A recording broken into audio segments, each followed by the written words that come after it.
So what do you have, a blue screen in back of you that you then project your photo on, or outside, that's for sure. Yeah, not outside. Nah, this is, it's a piece of software that basically does face identification, and it can map out where your outline is, and it removes the background automatically. Oh yeah, I see. And you can see a little artifacts occasionally if I move. Of your head, yeah. It's called virtual background. Yeah. It's a Zoom thing too. Oh, you could. So I can take a picture and put it behind me? Well, you put it in your virtual background file, and then it'll pop up. And you can select it. Select it. You have to actually add it to your virtual background file, and then select it from your virtual background on the video thing. It's got to choose a virtual background setting.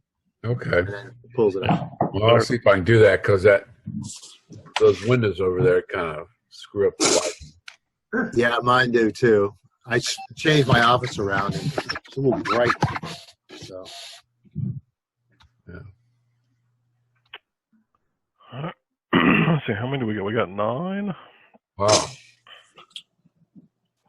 Hey, Robert, we got Eric on from Tennessee. We've got a guest with us today.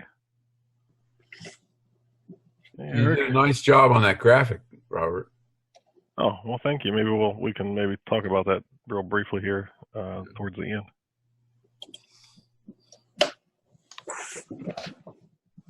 All right, and we are recording.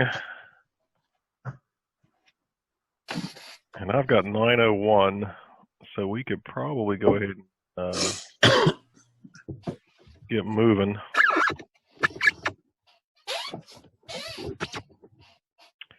Well, let me introduce Eric, and we'll go ahead and get started. And I want Eric to share a little bit about what the Knoxville group is doing, and give us some pointers. And they've done some great things, and had a lot of luck with funding requests for some of their events.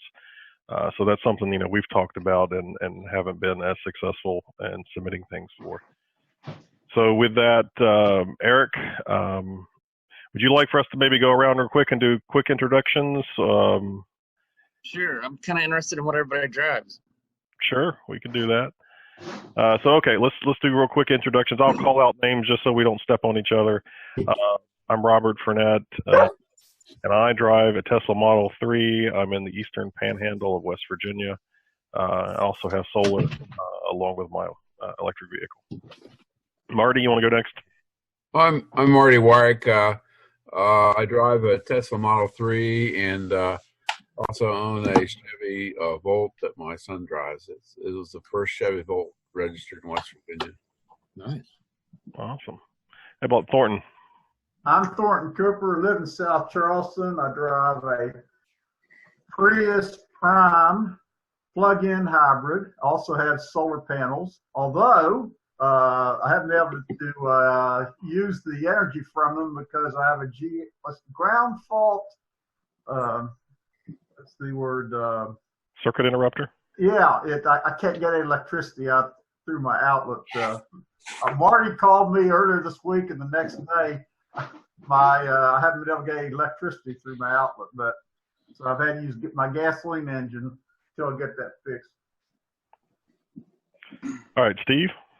Yeah, I'm Steve Bartlett from Shepherdstown. I drive a Tesla Model 3, 2018 model, one of the first long ranges they had out. So thank God for the software downloads, or I'd have a pretty ancient car by now, but I keep getting all these upgrades. It's nice. So, yeah, and there's a lot of free charging stations in Shepherdstown, thanks probably to you guys.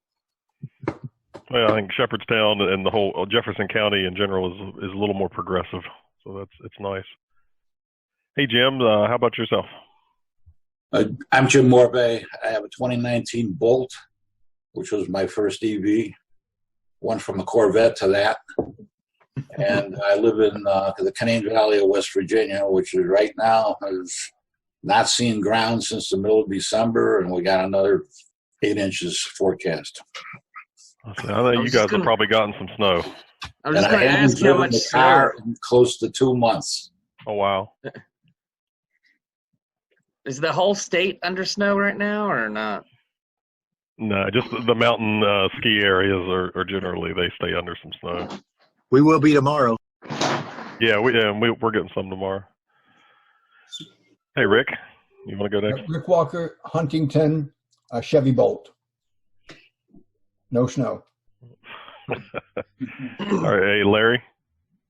Okay, I'm Larry Harris in Poca, West Virginia, and I drive a Model 3. It's the mid-range, which they only made for a short time, and put solar on back in July and paid for a battery, but Tesla got behind on manufacturing, got ahead on demand, I think, and so it hasn't been available, and they kept putting me off, but I got a notice yesterday that possibly I'll be getting it real soon, and they'll be scheduling me to put that in, so I'm anxious to get my battery. And we're supposed to get 2 inches of snow tonight. Scott? Hello, I'm Scott Hamilton, have a Model 3 that looks just like Marty's, and we live in the same subdivision. He's ahead of me on miles, but really love the car. Got it, well, ordered it just like Marty right when they announced it, and haven't looked back since. Have a reservation on a Cybertruck, which I need to drive before I'm actually going to buy one of them. Yeah, but unlike you, Scott, I didn't stay home. I went and stood in line, which is 150 miles from here. Yep. All right, John. I'm John Ayers from Parkersburg. We drive a Model 3 SR Plus. I'm planning on getting solar this year if everything goes right. Awesome. All right, then John Averill. John Averill in Sandstone. And I have a Chevy Bolt EV that is 2017 that I bought used through Vroom, and have Michelin X snow tires on the front of it, which have cut my range quite a bit, along with the mountains that go up on either side of us on the interstate. So my range when I plug it in right now is just 120 miles with the Hilltop Reserve on. It's kind of an astounding drop from 220. Be interested in talking to Rick sometime about how his is doing. But anyway, and I also have a Textron Prowler EV that's a side-by-side that I use almost every day around the farm, which is really a lot of fun. Working on a film about West Virginia electric vehicle pioneers. I'm slow at it, but I think it'll get done this spring. Cool. Yeah, and we're really excited for that. I think it's going to be great. It'll be on PBS and really showcase a lot of electric vehicle owners and what's going on in West Virginia. I think it's going to be great. Rodney, can you hear us? He's muted. He's muted. So real quick, you guys that all got Teslas, were you in the group before you got a Tesla, or did the Tesla bring you to this group? I think I remember that I was in it before, wasn't I, Marty? You contacted me. Yeah. Oh, Rodney just unmuted. So Rodney, do you want to do a quick intro, vehicle you own, or if you're just interested? I don't recall what vehicle you own. Okay, I'm just interested right now. I eventually like to have I've got a Tesla truck on order, but we'll see when that happens.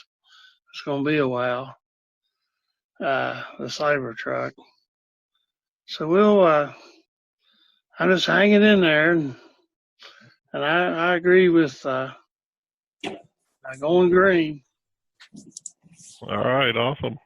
As far as I was in the group. I had a Leaf before the Tesla, so I drove a 2015 Leaf. I had it for 5 years, and then got the Model 3.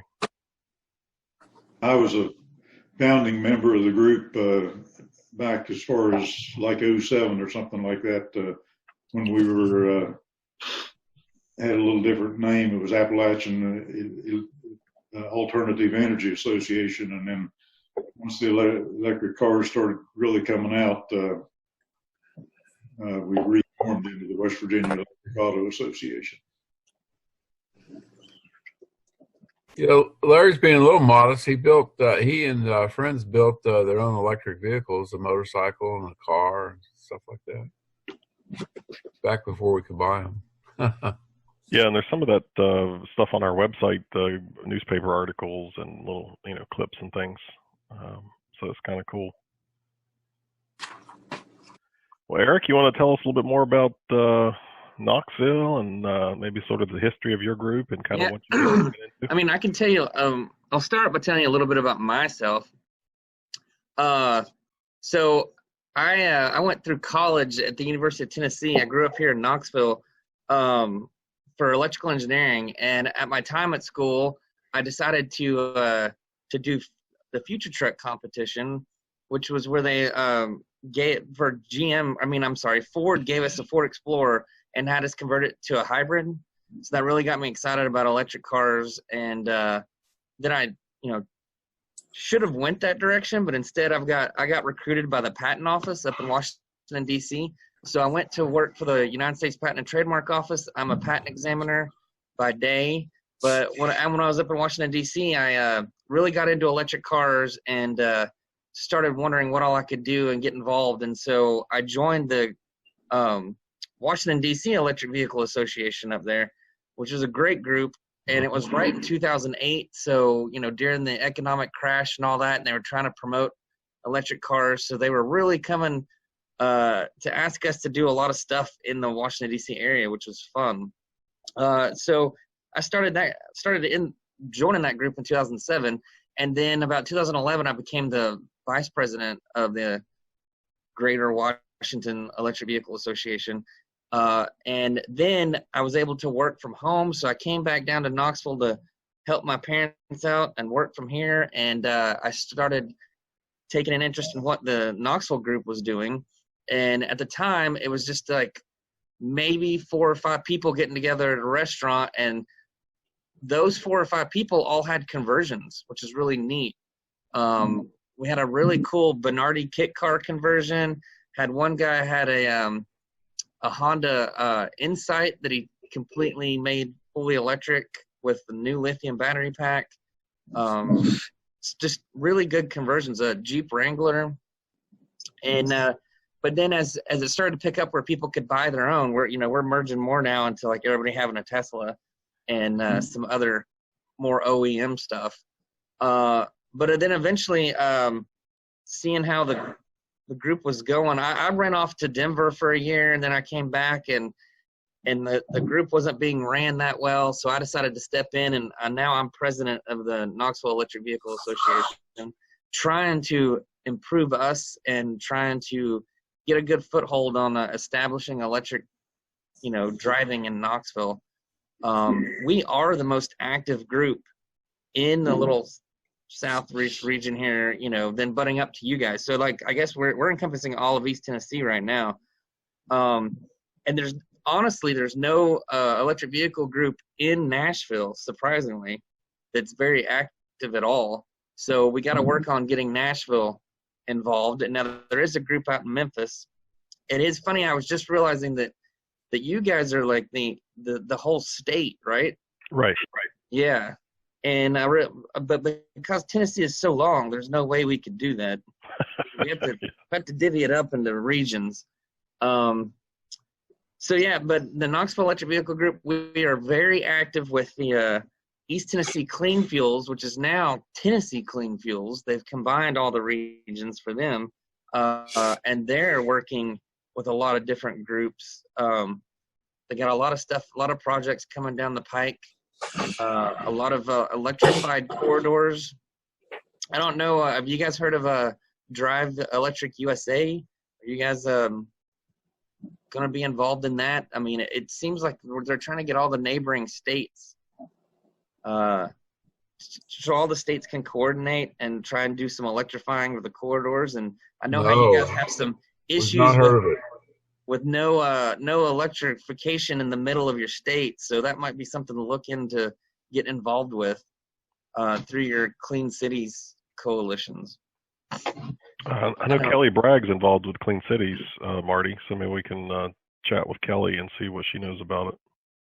Yeah, we just went through a long lobbying effort to convince the state to spend some of the Volkswagen money on on car charging, and they promised to do it, and they'll get it done by the end of the decade.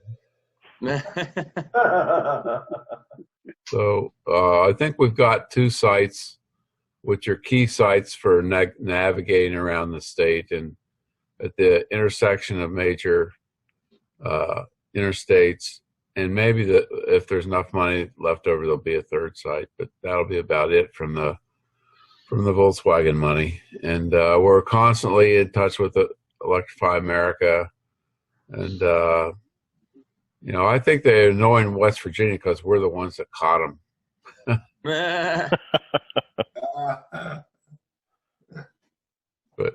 But yeah, thanks for that, Eric. We'll definitely follow up on the Clean Cities.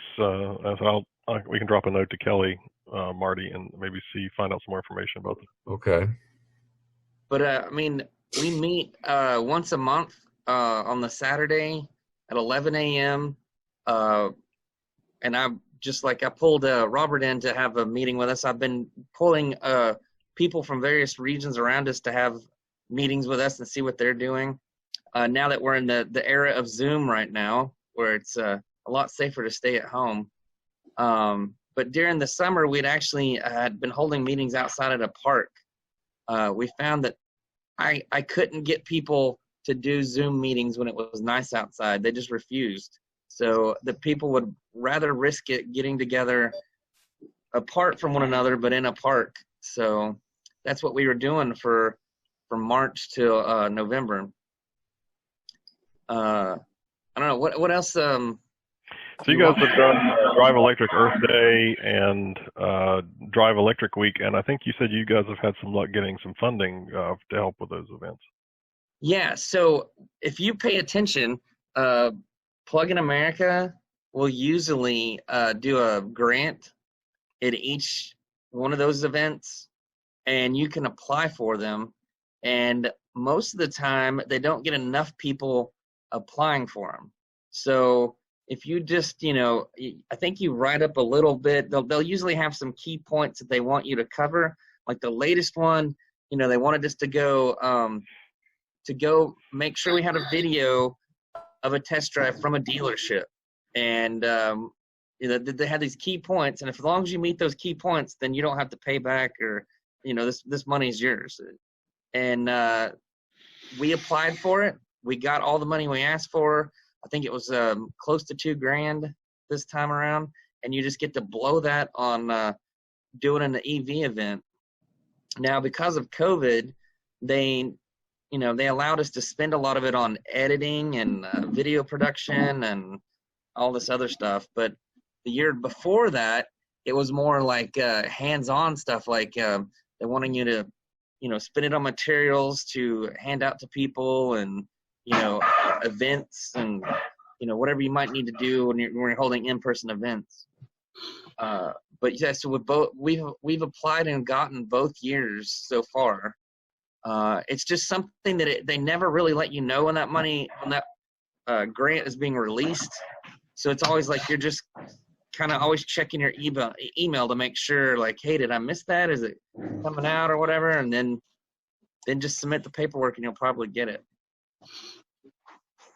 And then so we also, I'll just tell you a little bit. We try to do all Earth Day, and we try to do, National Drive Electric Week. And National Drive Electric Week is always our bigger one. Right. But personally, I also like to do the dealer-sponsored car shows. In Knoxville, our local newspaper puts on at the convention center a huge car show every spring where they bring in all the dealerships onto the convention floor. And this is big because everybody in the region knows if I'm shopping for a car, I can go to this one convention and sit in every single car that's available. and work their way around. And since I came back in 2014, that's been my baby project, is that we get into that event for free. I've finagled my way saying, hey, we're a nonprofit. We're going to bring some exciting electric cars. You just let us in for free. And because a lot of these people, they pay for booth space or whatever in these conventions. Well, and I was like, you can write this off on your taxes that you're actually helping out a nonprofit. And so we've been in the show every year. They're not having one this year, I bet. But and they give us a booth space for up to 3 cars, and we bring in our members' cars and we display them for that 3-day event. And we have a table, we have all our literature, and then we just stand around and we talk to people as they come by and show off the cars and answer questions. And most of the time, we are one of the bigger hits of the show. So they love having us because we draw a lot of attention, bring a lot of people in. They'll advertise like, oh, there'll be a Tesla there. And then 2 years ago, we had a Tesla giving electric car test drives. So we were able to promote that, and they came with their people to give a test drive at the convention. Then last year, we actually teamed with East Tennessee Clean Fuels, and we had like 5 different electric vehicles that we were offering test drives throughout the day at the convention. So it's all about butts and seats and getting people to experience it. It's really a great event. Now, I don't know if you all have any major car shows like that throughout the year at convention halls, but I highly suggest that you look into that. Well, there's the West Virginia International Auto Show in Charleston. I don't know if they had it this year. It's usually in January. No, no, they didn't have it this year. We inquired about it, and they weren't too attracted to having us come. Yeah, the West Virginia Car Dealers Association really has a very resistant to electric car attitude. In fact, Tesla is one of the banned states, so Tesla can't do things like you talked about, Tesla coming down and offering test drives. They're not allowed to do anything in this state. I guess they can send their rovers in, and that's about it. And they can deliver cars, but other than that, they're not allowed to set up maintenance. They're not allowed to do marketing. That's where it's all up to you guys. Huh? You all have to be the representatives for Tesla then. Right. We do have an event we participate in. It's an old hot rod show, and they mark off the main street through town along the river for maybe 2 miles, and they bring in maybe 1,500 cars, and we've gotten 3 spaces at that the last 2 years, where we brought in various cars, and of course the Model X with its little show there has been very popular. We've usually managed to get somebody with an X to come down for a little while, but all the cars are pretty popular when we do that. And several of us there have had our cars there. We've had Chevy Bolts and other cars down there on display from time to time. I think the dealers might now be seeing the writing on the wall, so you might want to try and keep cracking their wall down to let you into that show. John, did you have something? Yeah, I was actually recently contacted by a salesman from I-77 Chevrolet down there in Ripley, where his manager was asking him about the charging network in the state, and I kindly let him know that it was the Auto Dealers Association that was stopping the charging from coming into the state, and that his boss ought to start trying to get his fellow dealers to endorse the electric vehicles so they can start selling these things properly. Well, and I'm wondering with the announcement this week from General Motors, if that's going to start swaying some of at least the GM dealers. Of course, I don't know. Some of them might think, it's 15 years away. I don't have to worry about it. One of the things that what was I gonna? On the dealer's side was that East Tennessee Clean Fuels has developed a plan to go around and educate dealerships on electric cars.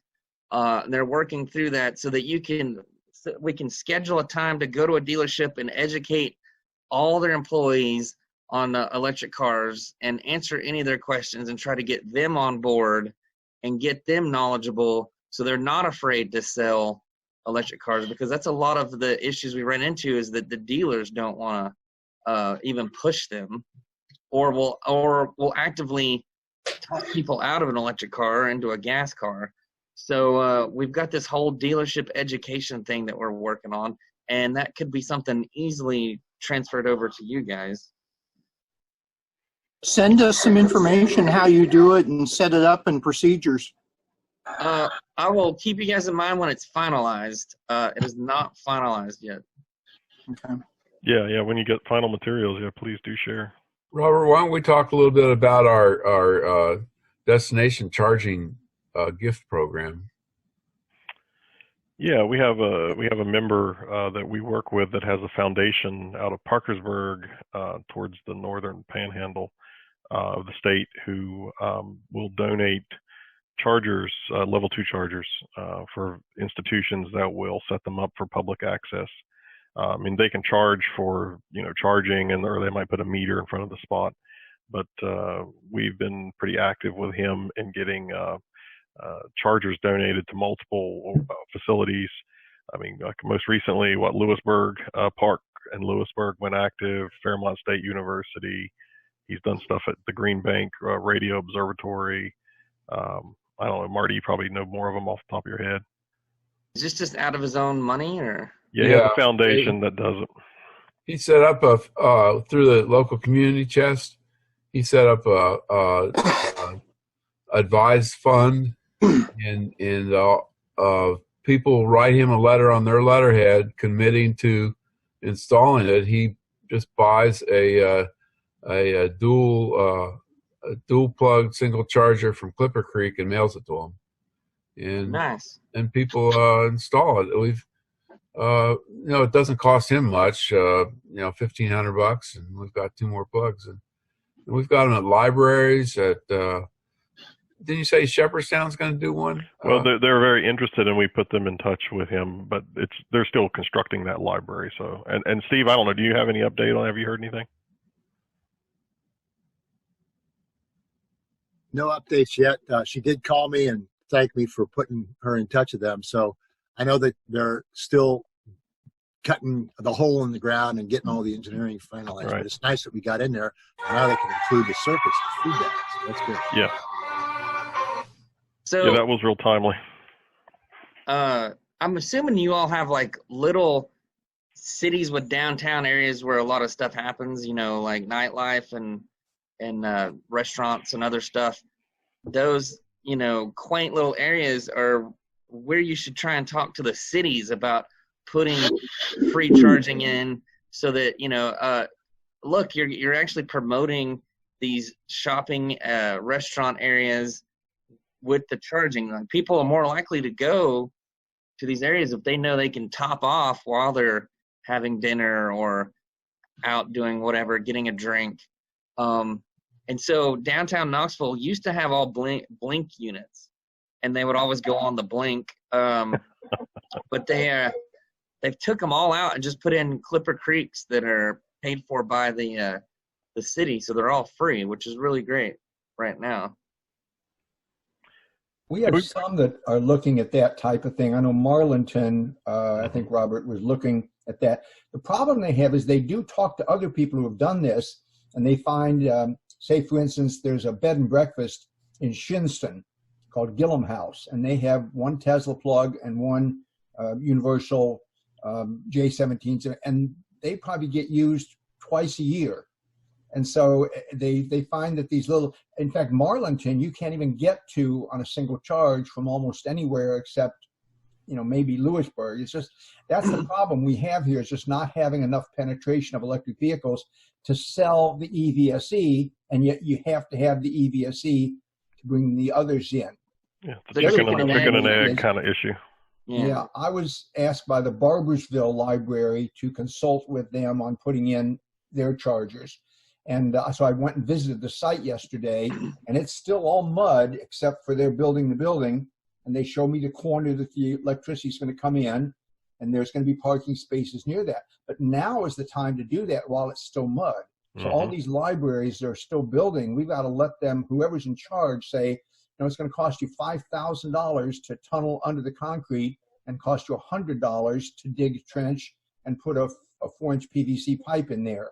So if you're going to use a pedestal out in the parking lot, definitely you're going to save $5,000 to $10,000 by putting in the cabling now instead of after you lay the concrete. Nice. Eric, I did want to also touch on, I think you guys had been doing some, I mean, aside from the major like national events, but you guys had done something with Tail of the Dragon, or something with Tail of the Dragon was coming up. Oh, so we do have people in our group. And maybe real quickly explain what Tail of the Dragon is for folks who. Yeah, so it's it goes into the Smoky Mountains National Forest.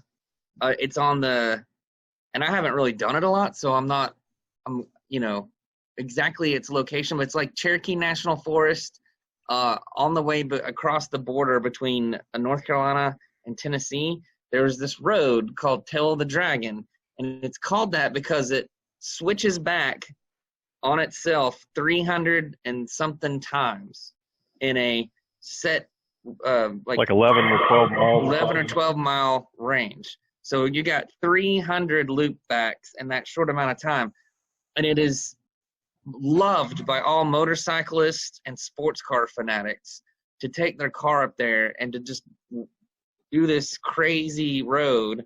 I mean, I don't know how people don't get nauseous on that road, but there's a photographer that has made a living sitting up there and capturing people as they go through the streets and selling their pictures online. And they all know that they can just go to that website and get their latest picture from their trip on that street. But it's beautiful. It's in the mountains. It's gorgeous. But it's quasi dangerous, and because you got to watch out for these motorcyclists coming around the bend on the wrong side.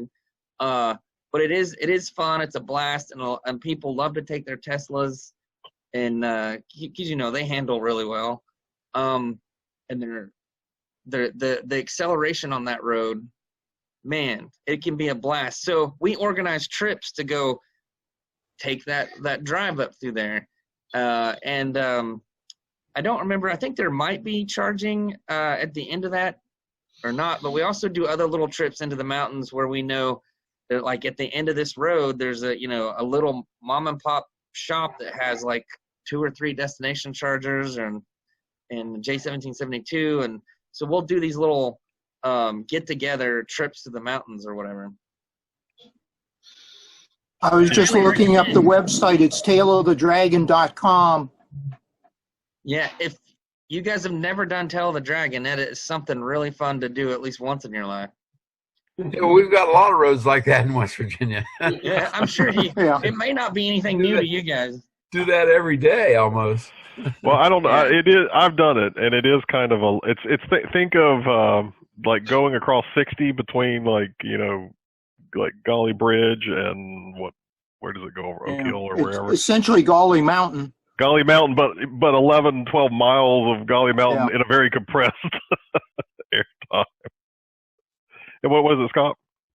I was going to tell Eric that where West Virginia's stalling on getting DC fast chargers, they did in all of our state parks that have lodges put destination chargers at the lodges, and that was been done for several years, and we're the first state to have done that. So nice. That made me think, who do y'all get your power from? Oh, is it one? American Electric and First Energy are the 2 big utilities in the state. Do you know if the utilities are doing anything to promote electric cars? They're not. They're doing it in Columbus. AEP's headquarters is in Columbus. They have a quite robust program there, but they're not. And I've been in several meetings with their community outreach and struck out. That was years ago. Maybe we need to do it again. Probably wouldn't hurt to touch base again. Maybe as They- things have evolved, they might be a little more open-minded. Yeah, they're starting to see, hey, we're losing all this revenue to LEDs and other stuff, but hey, we have electric cars. Maybe we should look at that as a revenue source. So just remind them that that's a way to lock in customers for electricity. Yeah, Rick, did you have a comment? Yeah, I think Marty makes a good point, and he and I together tried to approach GoMart about 2, maybe 3 years ago, and they weren't interested. But maybe some of these things that we tried and nothing worked, we should begin to try again, because clearly the climate is different now than it was in 2017. So maybe, Marty, we should contact I still have the email addresses, contact GoMart again and say, well, now are you thinking a little bit more about making a combination or a transition from the diesel fuel to the electric charging? It may be worth it. I don't know. Well, I mean, maybe we could work on some type of a standardized letter that makes some specific points, because there's some recent events that we probably want to call out. I mean, like the Biden administration's plans for infrastructure. We have GM now, committing to switch to all electric by 2035. So we do have some things that are relatively recent that might start resonating more with these folks. Biden saying that the federal fleet is going to be all electric. Yep. Mm-hmm. So, yeah. I was going to tell you all, that our electricity here in Tennessee works is that over the top you have the Tennessee Valley Authority, TVA, mm-hmm. which has all of the hydroelectric dams. So we're primarily hydroelectric. And then underneath that, they have all the local distributors. So they kind of set the rules up here, and then it trickles down to the local distributors, and they get to kind of make their own, rules. But you have to, it has to be okayed by TVA and then trickles down. But one of our local Knoxville is KUB. They've actually done where they'll do a rebate for an electric car charger. So if you bought an electric car charger, you can apply for a rebate on that charger and get it taken off your the bill of your electricity, kind of like a credit or whatever. Then we've also got them experimenting with some time of use. So you can sign up now to have time of use, and it's like, the daylight hours is going to be one charge and the nighttime is going to be a different charge, but it can be pretty drastic. So at night, when you want to charge your electric car, you can schedule it. You get 3 cents a kilowatt hour. I don't know what you guys are paying as your average kilowatt hour. We're probably 11 or 12 cents a kilowatt hour, but we don't have any time of use. Or did one of them just start experimenting with time of use? I don't remember. They do have Appalachian Power has a time of day TOD tariff. Yeah. Okay. So you know how I mentioned that. Advantage. Well, most of us are going to solar though, so. Yeah, that's true. Hey, if you can go to solar, go to solar. That's great. So I've mentioned how at night you could charge with 3 cents, but if you sign up for this and you want that 3 cents to charge, then during the daytime, when you do it, if you do anything else, it's going to charge you 19 cents a kilowatt hour. So yeah, it can really, you're going to have to schedule everything to work at night to really benefit from that. But they can run these internal diagnostics on your power usage, and so you can actually call for a report and be like, if I switch over to this, how much more am I going to be paying? And so you can actually look at that before you decide to switch. But then as everything gets smarter and smarter, like washing machines and your dryers and your car charging, you can schedule this stuff to run at certain times. The only thing is I guess in the middle of summer when you want that air conditioning, that's probably what's going to eat your 19 kilowatt hours. Appalachian Power talked to me about a tariff with a separate meter that would just be for your electric car, and they'd put just your electric car on time of use. That would be great. But they nothing ever came of it. But they mentioned it in 2 or 3 meetings we had, and I wrote once and asked them for follow-up question about it and got no reply. So I think it's probably dead. You might want to push him on that. Hey, Thornton, maybe we should work through the Public Service Commission. What do you think, buddy? He's making reference. I filed a formal complaint at the Public Service Commission against Appalachian Power because they wouldn't hook up my solar power grid my solar power panels to their electric grid. I had to wait about 2 months after filing a formal complaint. I'm not very impressed with Appalachian Power, and they are doing some things about having solar power as a generator for the system in small pieces in West Virginia, but they're kind of Neanderthals, the way I look at it. Yeah, but you used to work for the PSC. Maybe you could talk to some of your old friends there.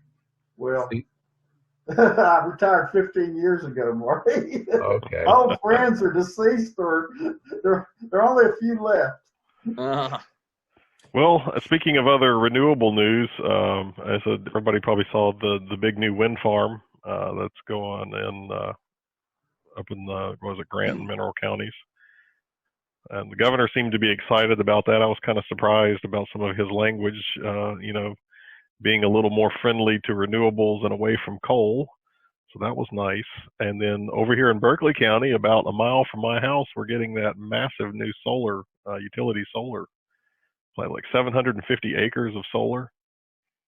Oh, that reminds me, we're doing a little push in our group, making stickers that we can put on our car that says, I'm driving on 100% American-made electricity, and try and get that message across to a lot of these people that don't realize that, what we're driving on electricity here that's putting people to work, and, it's here. You're not buying foreign oil or involved in foreign wars or anything like that, and it's made locally, There you go. And that is the great thing about renewables and power generation in general is that, it's all local stuff, and you're employing local people, local jobs.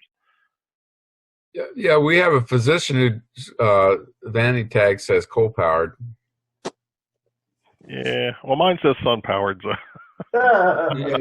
Well, Marty, tell what the one on your Volt is. Oh, it's fuck oil. Forget oil, actually. Forget oil, I think it is. Yeah. I like DMV, but let you put the first version. Yeah, I like how you got that through the DMV. Real quick, speaking of that, we're actually in Tennessee trying to do a drive electric vanity plate, specialty plate, I guess. It's got to go through the legislature and everything.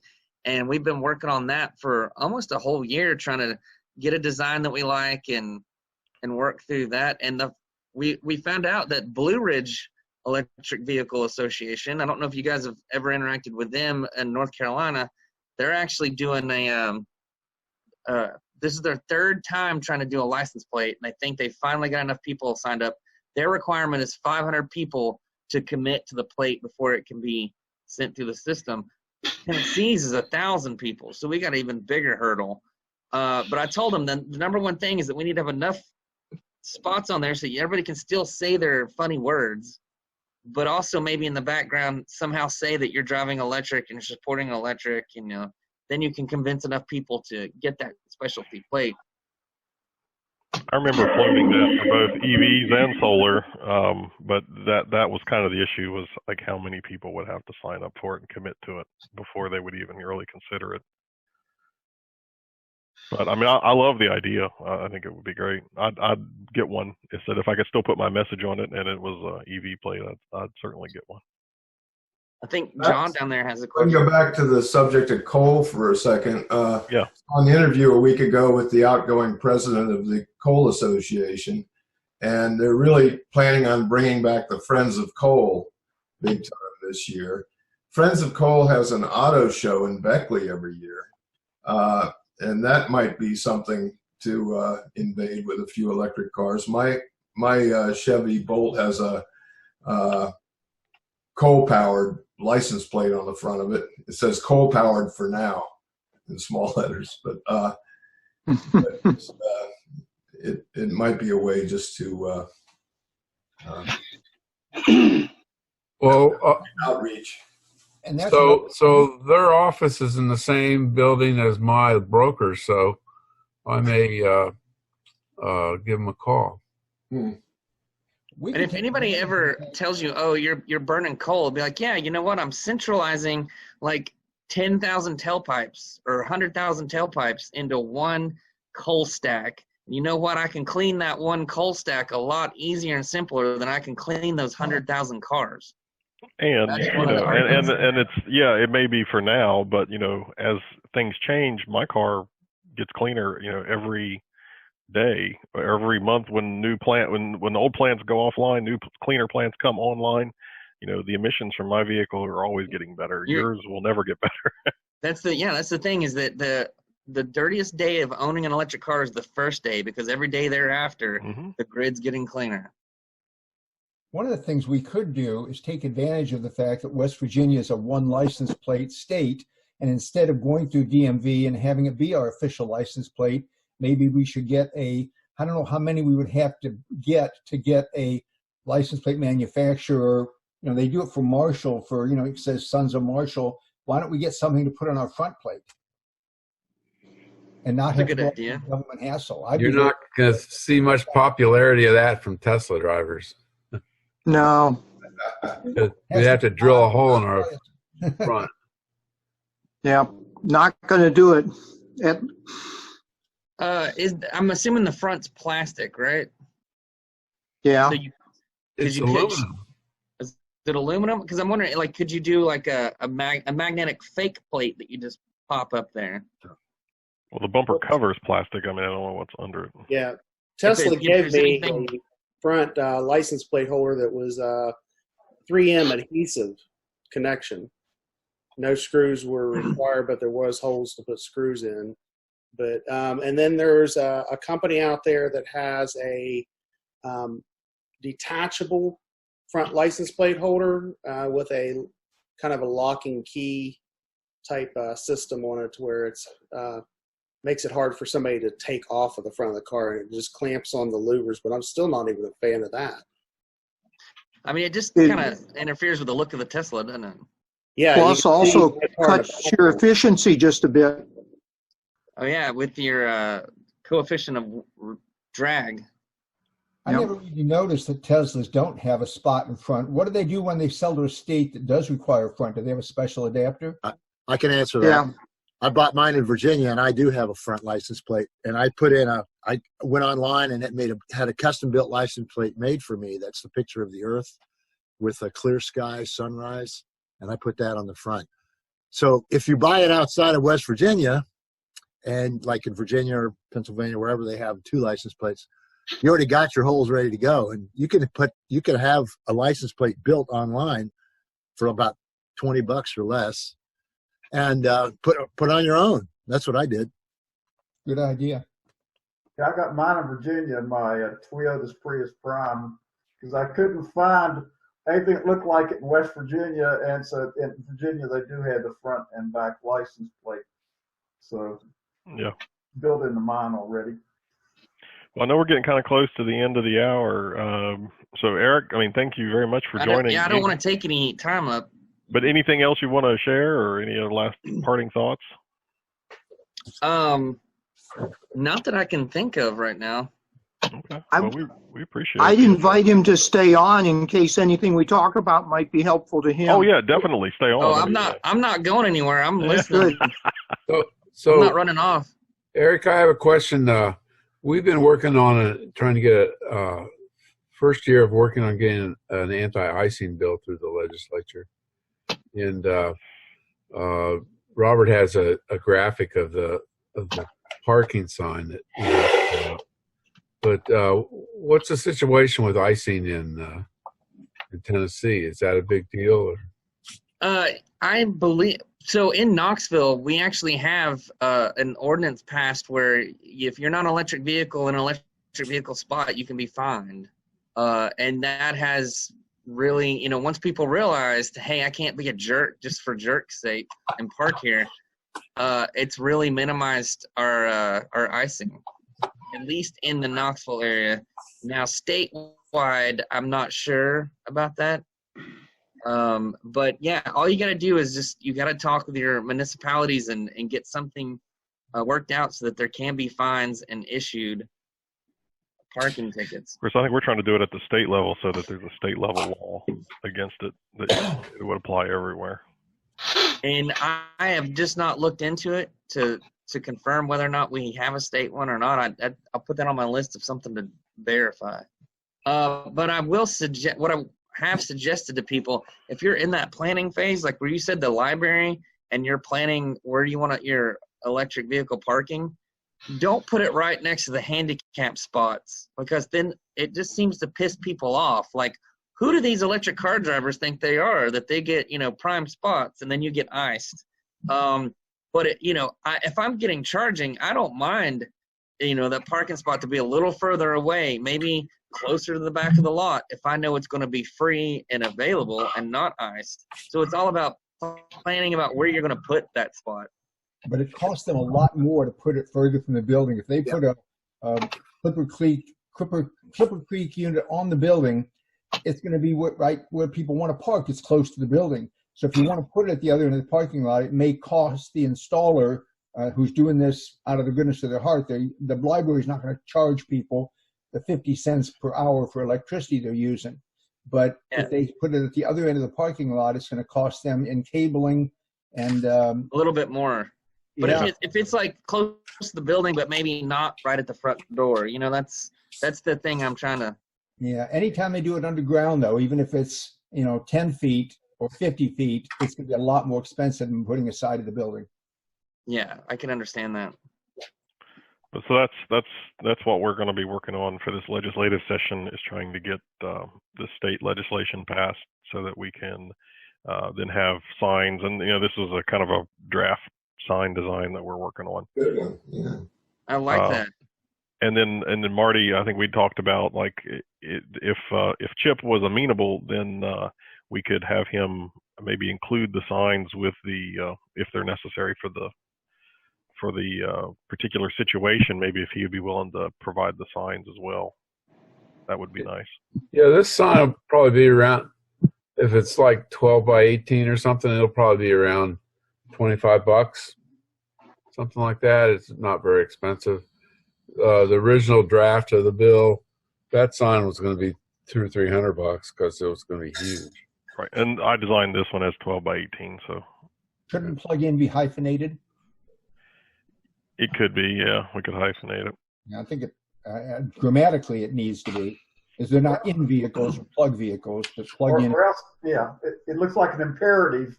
Plug in vehicles only as a verb. Yeah. Imperative.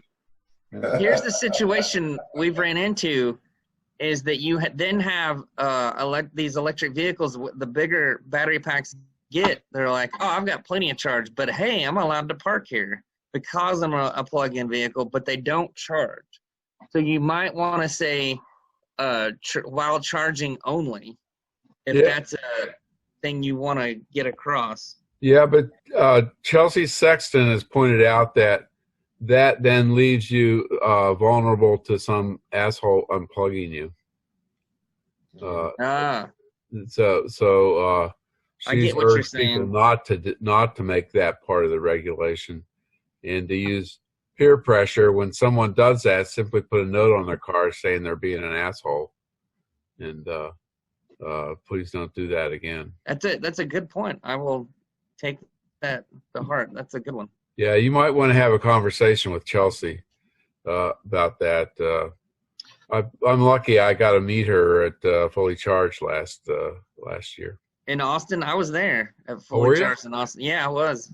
I got to meet her too in front of the EV1 for the that Texas group. Yeah, that's exactly how I met her. Yeah. Yeah, it was pretty cool. President Gilbert and I were traveling a couple summers ago, and we stopped at Stonewall Resort to charge, and the only plug that I could use was blocked.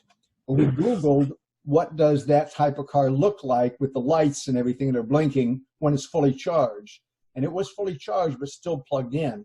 So we actually went into the desk, and they came out. They unplugged it instead of us, and then we plugged in for the hour that I was there. the person who was staying at the motel didn't care because they were fully charged. But it's interesting, the people that are enforcing this almost need to know how do vehicles show you whether they're fully charged and all done, and how much time do you give the people. For DC Fast Charge, almost all of us get a text message when we're full. I mean, everyone that I've been to does, but not level 2.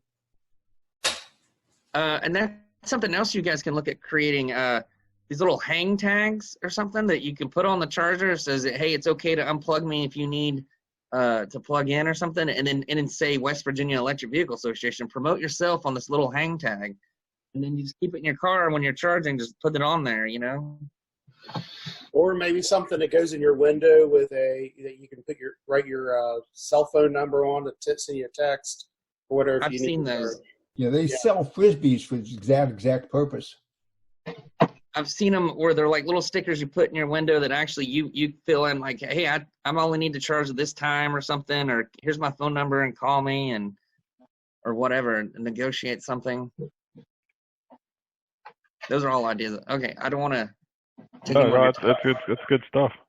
I have one more thing. Along the lines of the legislature and also petitioning places to be able to put in chargers, maybe if we could have something on the website that people could print out as a brochure or something, or be able to fill out and have it send to the legislature.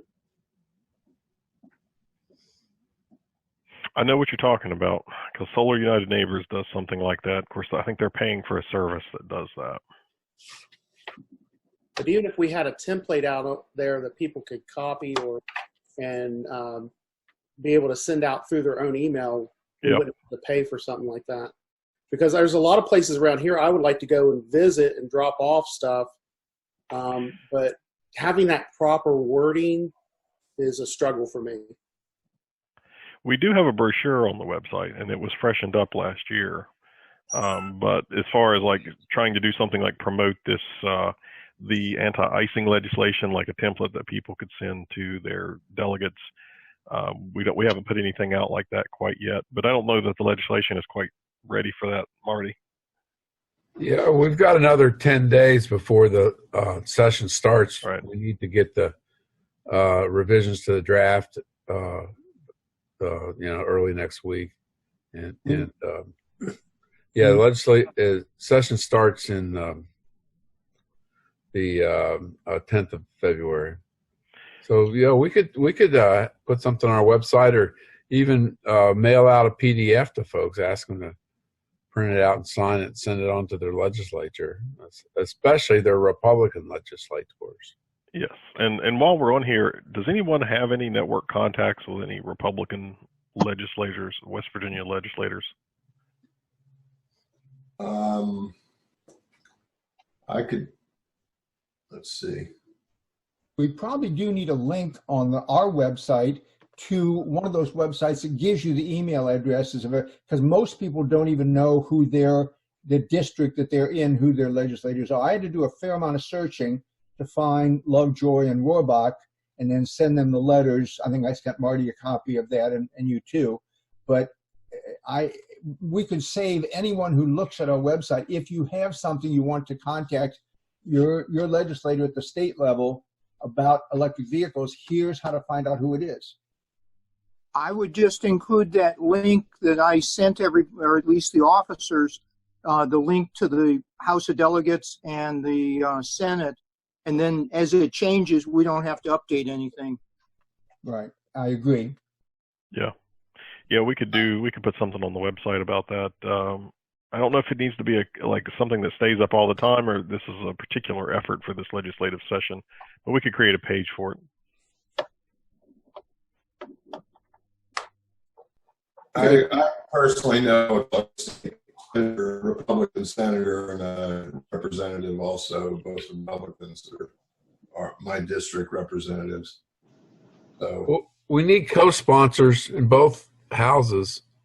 We've got the most liberal delegate in the state is sponsoring this, and it's not going to go very far if he doesn't get some Republican co-sponsors.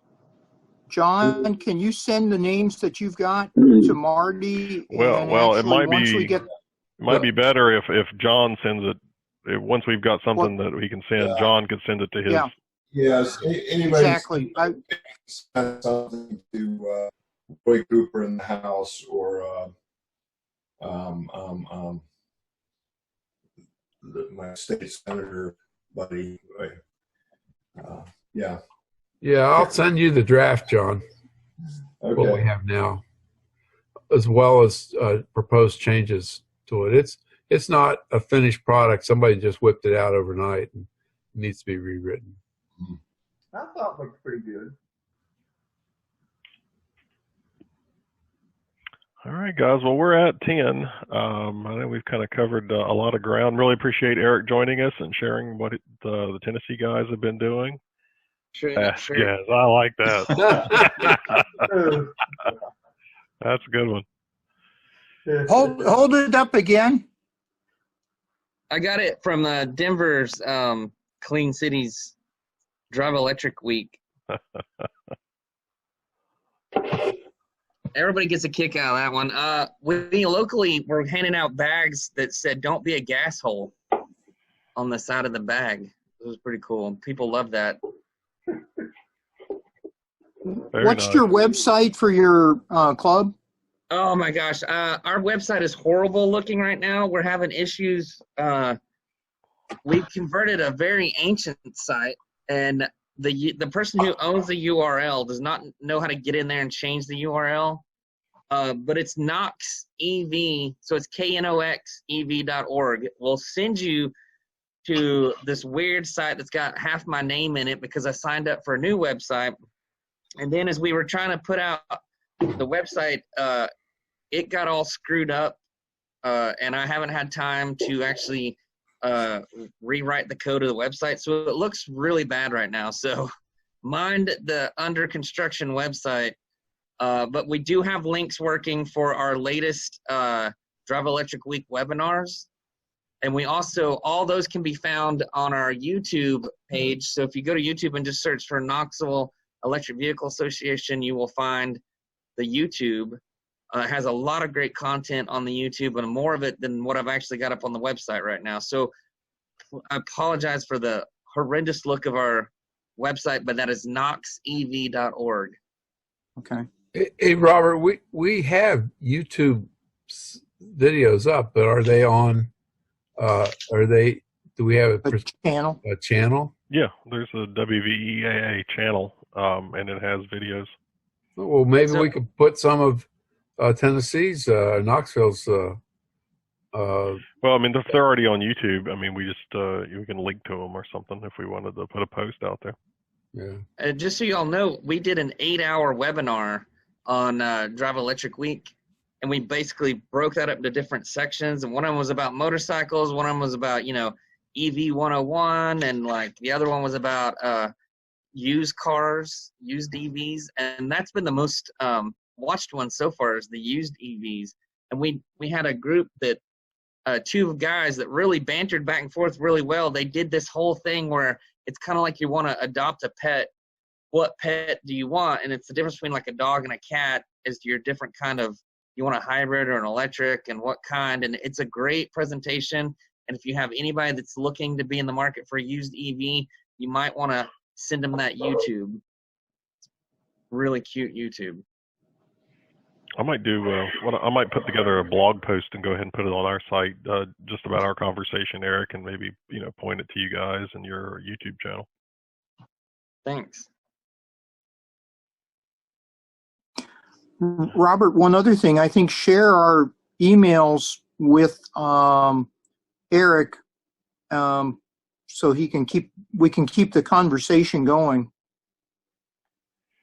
And we need to think about when we all get inoculated. Rick, have you got your second shot yet? Yes, I got it Thursday. So my wife's getting her second shot today. When we all get our shots, we need to figure out a joint meetup somewhere halfway between Knoxville and West Virginia. Sounds good to me. I was talking about that with Robert. Definitely interested in that. Of course, West Virginia has a town named Tesla, And Oh, I did not. That's pretty cool. yeah, there's actually no buildings in between the signs, I think. That says Just That's a just crossroads. an incorporated little place called Tesla. But I keep wanting to have a drive, a rally that goes there. It's only about 30 miles from a supercharger, so it'd be easy to do. So, Rick, you were asking about the Knoxville YouTube channel. Is that what you're saying? Well, I think you just go to YouTube and probably just search for Knoxville Electric Vehicle Association. Okay. And it'll come up. Our logo is the sun sphere with a little lightning bolt through it. You'll see a little globe with a lightning bolt. Yeah, here, let me share it. So is the sun sphere left over from your having the World's Fair back in the early 80s? Yes, and if you know the World's Fair theme was all about alternative energy in 1982, which is pretty cool, and that's why the sun sphere is there to represent the sun in that energy mix. So we're kind of proud of that. My wife and I, before we were married, went there. Good World's Fair. Okay, I guess we're called Knoxville EV Club. If you click that third link down, go down to the one below it. Click on the main channel. Oh. Which is right below. Right, you were right. Nope, you were there. Just underneath where you're at, where it says Kiva 2 introduction. Yeah, click on that. Exactly. There we go. So that's our main page, and we got this cool introduction video and. Yeah, so just look for Knoxville EV Club, and this is the channel. And if you guys would subscribe, we'd greatly appreciate it. Yeah, that sounds good. There's some good content there. Yeah, you guys, I think you've been probably a little more active on YouTube. We just got started this past year, so it looks like, you've got some more content. If people, I would say we didn't get started till this year as well, so or last year. I think a lot of folks did with the pandemic. We all started trying to find different ways to get the message up. Yeah. If people know exactly what video they're looking for, they can find it. But if they don't, as we get bigger, is there some kind of an organizational tree that you can put these into, like everything about DEED and everything about NDEW, and then? Well, I mean, you can do playlists, and that's what I did. That's what I did for. Let me go to our channel. So, like, if I go to playlist, I created an Indu 2020 playlist, and so all the videos that we created for Indu are in this playlist. Gotcha. But yeah, there's not really a hierarchy that you can build that I'm aware of in YouTube at this time. Just playlists. Well, you can go in on YouTube and organize your playlist or how you want that page to display everything, so that you can have certain things around there. So you could create a playlist on I'm new to EV, or I want to purchase an EV, and have that showed like towards the top or something like that. Yeah, we certainly have some capabilities to create more playlists to tailor the the videos that people might want to see to different topics. Those are just links. You could have a particular video show up in more than one playlist. Yeah. Show up in Endu, but it's also about EV charging or something. Sure.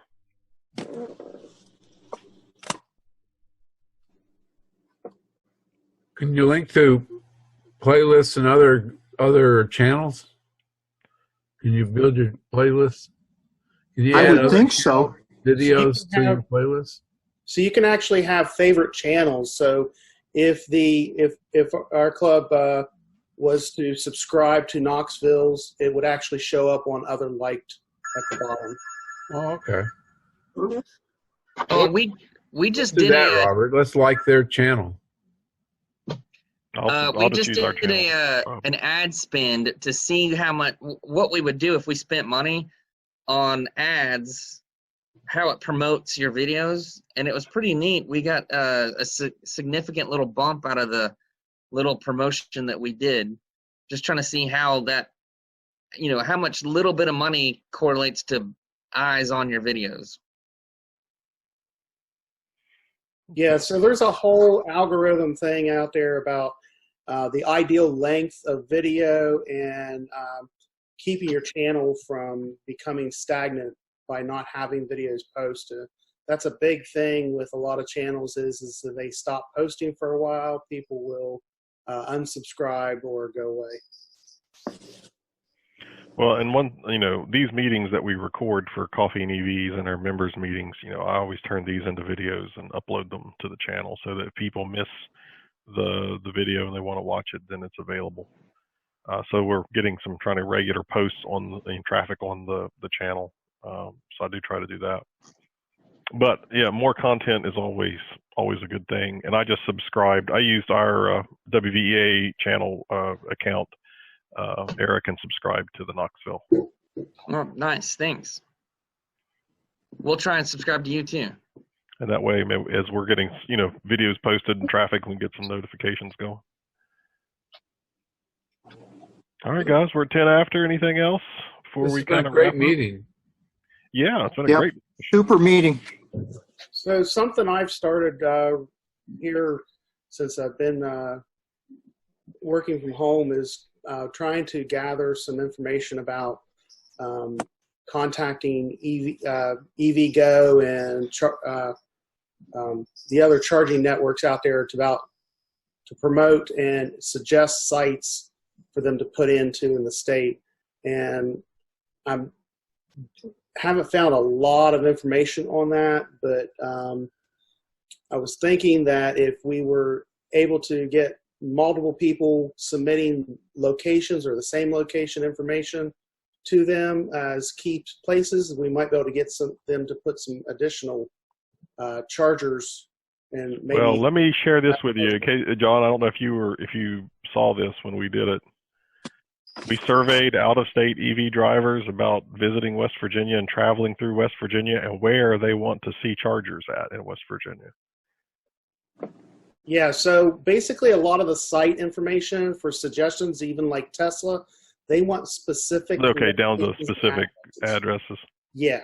And so Gotcha. I've been just going out, like I just did one for Charge America, I think it was, or EVgo for Clarksburg, and pulled up the shopping center area up there at 50 and 79 and put that in. And so, I think it's key that in order to get our charging infrastructure to increase, we might need to make a little noise to some of these companies. I know that Marty, I think you tried to reach out and touch base with somebody when you went to the event in Texas. Well, we shared this survey and some suggestions to like Electrify America and to the state. Electrify America, because they have partnership with Walmart, they tend to move towards the Walmart locations. And like fortunately, like in Morgantown, where the state didn't volunteer to put a station, there is a Walmart right beside of the Tesla supercharger that's there and at the Sheets. So there's a ready-made location for Electrify America charger right there. Yeah.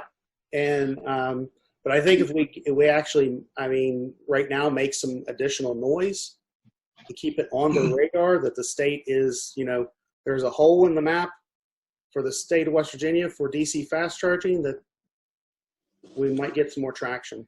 Oh, John, why don't you send out an email to all the officers about that, and we'll try to put that on our to-do list to make a list and a recommended form letter or something and send it out to all the members.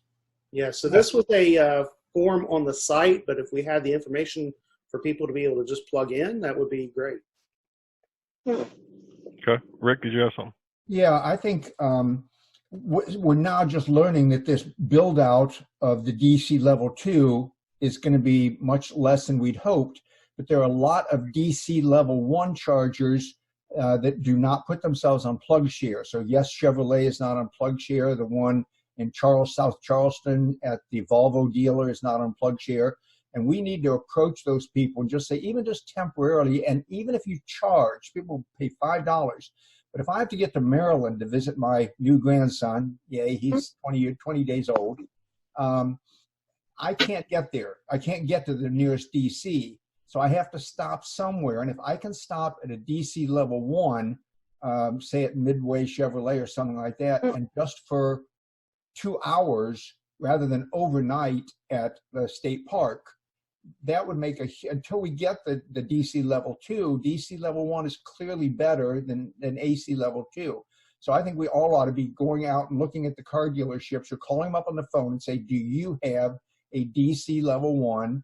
And would you be willing temporarily at least, and for a posted charge, because PlugShare certainly has ones that have a fee, and just say what that fee is, and you can come South Charleston and get a DC level 1 charge. And if you get, instead of 200 miles in an hour, if you get 65 miles instead of 25, that's a huge difference. You mind if I ask what you're saying when you're saying DC level 1 versus DC level 2? Yeah, DC level 1 is up to 48 kilowatts, and most of them are 25. 24 is the lowest. And then DC level 2 is 48 to 400 kilowatts. Majority were 50 kilowatt, or 40 even, 400 volts and 100 amps. But now Electrify America has 150, and now there are cars coming out like the Nissan Ariya and the Ford Mustang that can take an over 100 kilowatt. Tesla's been there a long time, but there are a lot of cars coming out that can use a DC level 2, and that's what we're trying to get the state to deploy, DC fast charge as opposed to DC slow charge. But they're already out there. They don't have to put them in. They don't have to do anything. They just have to let us know that they're there. It's just funny. I love that we're at a point now where we can say DC slow charge because everything was considered DC fast charge. But they used to all call it level 3, but there is no such thing as level 3. Level 3 at one time was AC charging, and it's never ever been implemented. So there's AC level 1 and 2 and DC level 1 and 2. So I know the Electrify America goes up to 350. Does that mean every Electrify America station goes up to 350 kilowatt hours, or only certain ones? Yeah, but your car. Don't get me started. There's no car right now really that takes it, but at least they're future proofing. I'm happy. But I think the stations that do have it, I think there's only one stall that supports it, and I don't think not all the stations even support that. Yeah, if you want to get a good feel for how Electrify America stations don't work well, watch this Out of Spec Motoring's YouTube channel where he set the Cannonball record. And DC Electrify America actually sent engineers out in front of him to make sure the stations were working right. They still didn't work. Well, and if you watch that video, I think that was a little bit more on Porsche Taycan, because that's what they used in that video. There was Kyle had discovered that there was a temperature needed on the car in order to achieve those charging speeds. And the car would just turn around, the charging station would try to turn around and put all that juice right over the car, and the car would say, wait a minute, we can't do that. And it would just stop the charging. And then was that guy trying to charge the Mustang Mach-E, and it would never get to the stated charge rate? It was terrible, like 37 kilowatts. Yeah. It's like a Tesla when it's really, really, really cold. It charges slowly at first, but then it warms up and gets faster. But this is a great selling point for the superchargers. Like, they just work, and nobody has problems with them. Exactly. We've probably done 25,000 of our miles on supercharging long trips, and we just look at them as just unusual gas stations. I've only had a problem with one supercharger, and it was a problem for actually it lasted, I don't know, a month or two. It had intermittent charge problems at the Morgantown location. Yeah, I ran into that problem. Yeah, but Tesla knew about it, and it was actually a service supply equipment issue that they had to work out for that location. But they got it fixed, and it's never come back. At what speed? While we're talking about, go ahead, Rick. What was that, Rick? At what speed of charging do they have to refrigerate the cable out to the car? Because I know that the car has to refrigerate the lines up to the port for it to do, 153. But Tesla's has all this experience. Are all of your cables refrigerated right to the car? Well, all the V3 superchargers are that are capable of 250 kilowatts. The Yeah, V2s that are only go up to 150 do not have the actively cooled cables. Okay. but if you put a wet towel over the cable on the V2s, it'll charge faster. It actually does. When I went to Memphis, Kyle from Out of Spec Motoring showed this too, and on his videos. And so I kept a baggie full of microfiber with a couple microfibers in there and an ice pack, and I would wrap it around there, and the taper actually was further up into the charge. Because what was happening is the handle would get too hot on the version 2s. But and also, Rick, the cables inside the car are not cooled up to the charge port. I wonder if they're air cooled at all, because I would think if you're running that, my Chevy can only take 50 kilowatts, but what you're saying is any car that can take that level, they don't need to refrigerate. At some point in time, if we get up to a 300, does that one then have to refrigerate the wires from the port to the battery? Well, the wires are only like a foot long, so no. Gotcha. The active cooling in the pack on the Tesla will actually help to regulate that temperature. Right. And we do that in the Bolt, cool the battery pack too. Yeah, and so until the Bolt came along, I wasn't aware of anybody else who was doing that. That was a selling point for the Tesla for me. Right. Well, because that was an Achilles heel of the original Leaf. Yeah. And the new Nissan Area is going to liquid cool. Right. So if you want higher charging rates, the battery packs are going to have to be higher voltage. So I think a lot of the manufacturers are going to 800 volt setups. We might even see higher voltage setups, I would assume, because that keeps the current down if you're trying to charge that fast. Yeah, I think Hyundai was moving to an 800 volt architecture, and some of the other ones were too. And there's also something new with that new battery pack that battery cell that Tesla's working on that dramatically changes that. The amount of density of energy compared to the current cell is quite different. Quite frankly, I think that you can get too fast because I need time to go to the bathroom. So supposedly, Tesla, they played around with the battery swapping, but over in China with NIO, they're really taking advantage of the battery swapping. And I don't know if you guys have paid attention, but NIO lets you buy the car without paying for the battery pack, and then you lease the battery pack. And all you do is you can drop off that battery pack at each one of those little stations that basically you're getting a new battery pack each time. Or a new charged battery pack, and it's different batteries. It's not the one that you bought with your car. And they charge you early, so there's less degradation. Yeah, it's an interesting model. Don't know whether or not it would work here in America as well, but at least that allows you to purchase the vehicle cheaper.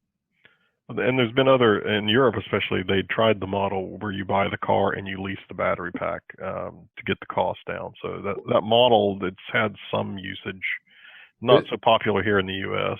Yeah, if you remember, there's an outfit called Better Place, and they ran through about $10 billion worth of venture capital money, and they were backed by the government of Israel and stuff like that, and they were a complete, total, utter failure. They went belly up, dead. Weren't they doing taxi service or something?